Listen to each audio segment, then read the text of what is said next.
A desperate daughter pleads for help. Her father has just stabbed her mother. 911, where's your emergency? My mom's bleeding out on the floor. My dad just came in and they stabbed her. And she's dying and she's bleeding out and she's dying. Help! A rape victim shoots and kills her attacker. What is the address for your emergency? My ex came in and he raped me and I shot him. A woman on the brink of suicide. But you took all your insulin. Is that going to make you sick? No, it's going to make me dead. And a vicious stabbing in the middle of a 911 call. Okay, where are they now? Chilling 911 emergencies that flood call centers across the country. Operators on the other end know they can be the difference between life and death. What's going on there? Mom and Dad will wake up. And tonight, I'm here in Macomb County, Michigan, where the Sheriff's Department has given us unlimited access from the time a 911 calls in to the time the deputies first respond. And you'll see everything that takes place in between. this is the pulse of the Macomb County Sheriff's Department. How stressful is this? It can get pretty stressful. What's the most dangerous call your people get? We always talk in law enforcement about domestics because it's very heated, but we're now finding that they're just your basic traffic stop, could turn fatal.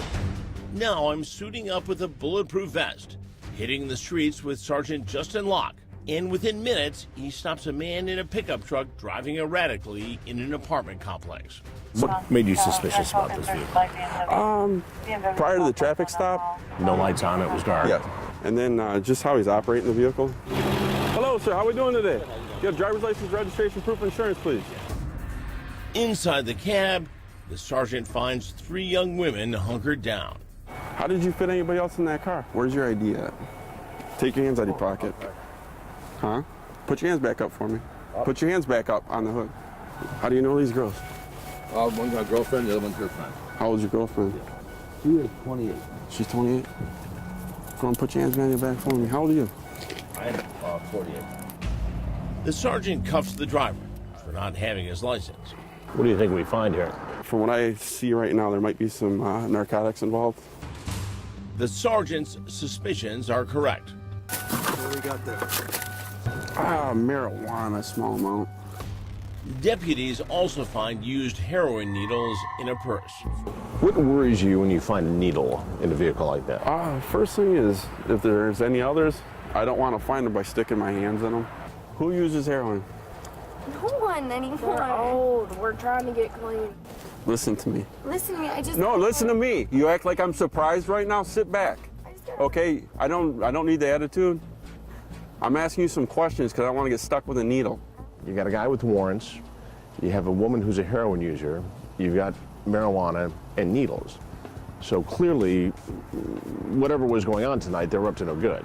Sergeant Law calls in the driver. He's got 3 warrants, but he doesn't find any heroin, so he kicks the girls loose.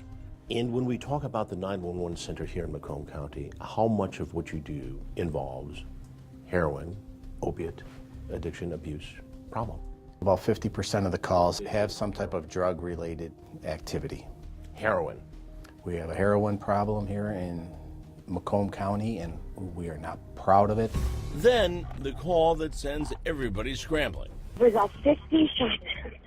You heard 50 shots? And I was in a Vegas shooting, and I know what it sounds like. There's a shooter in the theater. Up next, we're racing to a packed movie theater.